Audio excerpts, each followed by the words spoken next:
Hello. So for scope words today, getting back into the hang of scope words, we are moving on to adjectives. So we've had nouns, we've had verbs. Now our scope words are going to be adjectives, and adjectives describe nouns. They give you more information about nouns. So like you would describe a lemon as yellow, sour, bitter, like those types of words are adjectives. You could describe the cat as gray, fuzzy, large, cuddly, mean, vicious, whatever, those words that describe people, places, things, animals, um, those are adjectives. So that all makes sense. You know how to use the word old in a sentence. You would know how to use the word, narrow in a sentence. But when you're learning a brand new word, sometimes that's a little bit harder to use correctly in a sentence. So let me give you a quick tip. Let's say you didn't know how to use narrow. All right. So, like the road was narrow. Here's a little tip. If narrow is an adjective, you should be able to like draw an arrow pointing back to the word that it's describing, the noun that it's describing. So narrow, you draw an arrow back to road. Like what was narrow? The road was narrow. So that helps you know that you use the word correctly. If you just said something with a brand new word like the narrow was tough, like what was narrow, you can't point an arrow back to anything to answer the question of what was narrow, so you're not using that new word correctly, and even the computer's like, are you sure? It's underlining it in blue, as well. All right, so let's get started. Your first scope word is pessimistic. Everybody say pessimistic.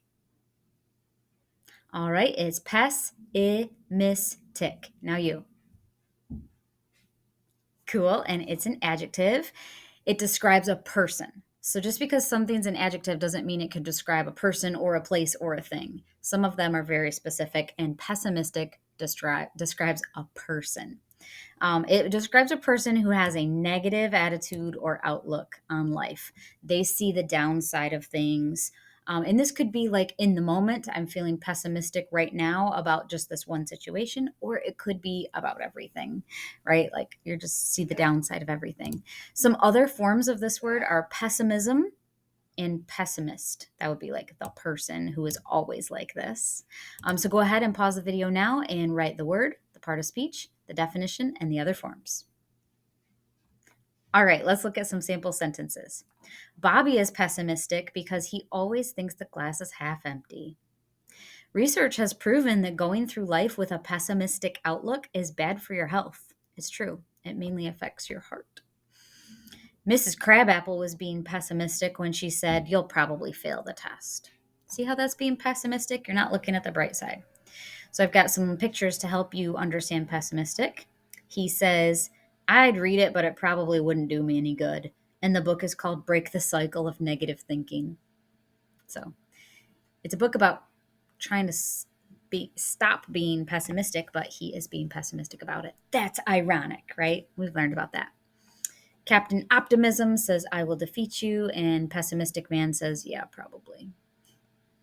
And then this just shows which person is being pessimistic in the picture. This guy.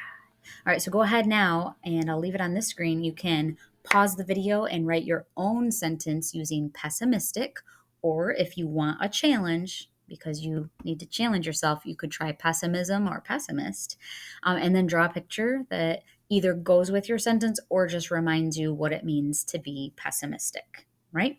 And then afterwards, hopefully you can share. All right. Oh, just a little FYI, the opposite of pessimistic is optimistic. And this describes someone who sees the positive side of things, like, poor fellow, he's half dead. I'm an optimist. I say he's half alive. Mrs. Wilbanks is an optimist. I like to see the bright side in things. All right, our next word is unkempt. Everybody say unkempt. Yep, it's 2 syllables. Unkempt. Unkempt. There you go. And it's an adjective that could describe a place or a person that is messy or untidy. It doesn't need to be like an extreme mess, but just a little messy, untidy in the way that you look. So a room could be unkempt, a person could look unkempt, your hair could look a little unkempt, that type of thing. So go ahead and pause the video now and write the word, the part of speech, and the definition. All right, some sample sentences of how to use this word correctly. I couldn't even get a comb through my little sister's unkempt hair. Or you cannot wear unkempt clothes if you have a job interview. You want to be looking sharp. And the streets of Glumville were filled with unkempt lawns and sidewalks. So remember at the beginning of this video, I said there needs to be a noun that this adjective is describing. So in this one, what's unkempt? The hair. What's unkempt? The clothes. What's unkempt? The lawns and sidewalks. That's how you should write using the word as well, is that you could draw an arrow pointing to the thing that it's describing. So yeah, there's some unkempt hair, some unkempt lawns and sidewalks, and an unkempt bedroom. All right, so now you're going to write a sentence of your own and draw a picture. Go ahead and pause the video now. All right, moving along. Our next word is remote. Everybody say remote. Yep, it's 2 syllables, remote. Remote. And it's not the kind of TV remote, because that would be a noun, right? That would be an object, a noun. So this one's an adjective, and this is meaning that something is like either secluded, like separate from others, or distant or far away. So we can use this to describe like a place, a remote island, some remote town in the middle of nowhere. We can also turn it into an adverb to mean like you're far away from having a chance, like I wasn't even remotely close, that type of thing. So let's take a look. Oh, actually, let's not take a look yet. Pause the video to write the word, the part of speech, the definition, and the other forms. All right, now that you've got that written down, let's take a look at some sentences. This summer, Julia will be traveling to a remote village in Africa to put in a clean water system.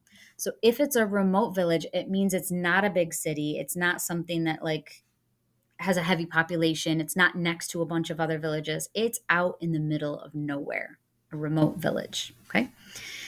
My family just discovered that Abraham Lincoln is a remote ancestor of ours. Whoa, that means like on the big family tree. It's pretty far away, because remember, this word means like distant, far away, but he's in there.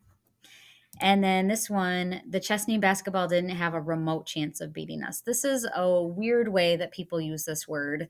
And it's weird because you have to throw like a negative word before it. Because if remote means far away and people say like they weren't even remotely close, that means, hey, this word that means far away, they weren't even that word. They were so far behind. He likes to go to this remote place to think during his lunch break or something. This looks like a remote place, a remote island.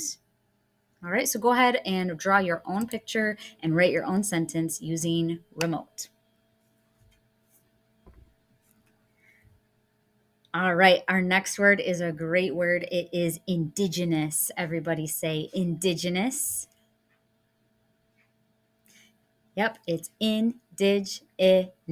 Now you, indigenous.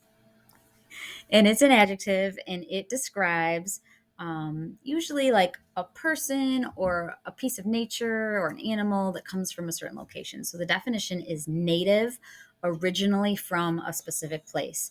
And when I mean original, I mean like it's been there forever, right? Like the indigenous people of America would be the Native Americans. The indigenous people of Africa are called the Aborigines. It's like they've always been there forever. So you can't like move somewhere and become indigenous. All right, go ahead and pause the video and copy down the word, part of speech, and definition. All right, welcome back. Here are our sample sentences using indigenous. Tulips, like the flower, are indigenous to Europe. That means that's where they've always been. That's of course, we have them here too, but people just brought them over from Europe when we came to America. The indigenous people of Brazil often wear face paint to block the sun's rays. kind of like this. That's why a lot of the face paint is there, is to prevent sunburn. And so the indigenous people are the people who've been there forever, the natives, right? Canada is trying to embrace its indigenous language of the Cree Native Americans. Um, so, of course, people speak English in Canada, but they also speak some French. Um, but then the people who have always been in Canada would be Native American groups. And so the indigenous language is like the home native language. You could even use this for animals like kangaroos are indigenous to Australia. Polar bears are indigenous to Antarctica. You know, koala bears are indigenous to Australia. So when you talk about that place, and we're not talking about zoos, okay, because you can take an animal from anywhere and put it in a zoo anywhere. We're talking about where they naturally have been forever, okay? So when you try to write this word indigenous in a sentence, you've got to use that tip I gave at the very beginning of the video, where you have to be able to draw an arrow to what is indigenous. So in this sentence, what's indigenous? The tulips. In this sentence, what's indigenous? The people. And in this sentence, what's indigenous? The language, right? There has to be a noun that adjective is referring to. Okay. So give it a try. Try to write your own sentence and draw a picture for indigenous. All right, last word coming at ya. Our last word is exemplary. Everybody say exemplary. It's exemplary. Exemplary. And it is an adjective, of course. It means to serve as an example or model. It's worthy of imitation. So if you are an exemplary person, everybody should try to be like you. If I read an exemplary story, oh, it was such a good story. It's like a role model that I want everyone to hear, right? If someone is exemplary at their job, it means they do their job really well. So, serving as an exemplar model worthy of imitation. Imitation means copying. You would want people to copy, not like in a bad way, but try to be like them. All right, so go ahead and write down the word, part of speech, and definition. All right, here are our sample sentences. Jared's painting is exemplary. I hope you all can learn from his use of color and detail. Prometheus is an exemplary myth from the Greek culture. It has all the typical features and characteristics of myths.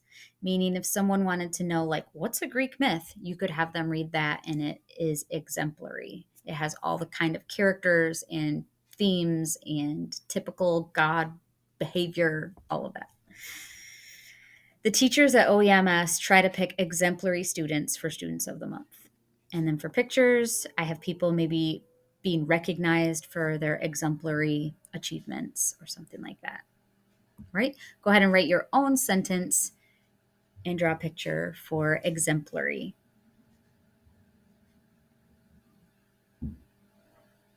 All right. Before you are done with your scope words for today, I want you to check back on all your sentences and make sure they all begin with a capital letter and end with a period. Also, make sure you underlined the scope word in each sentence and that the sentence makes sense. Thanks, guys. Bye.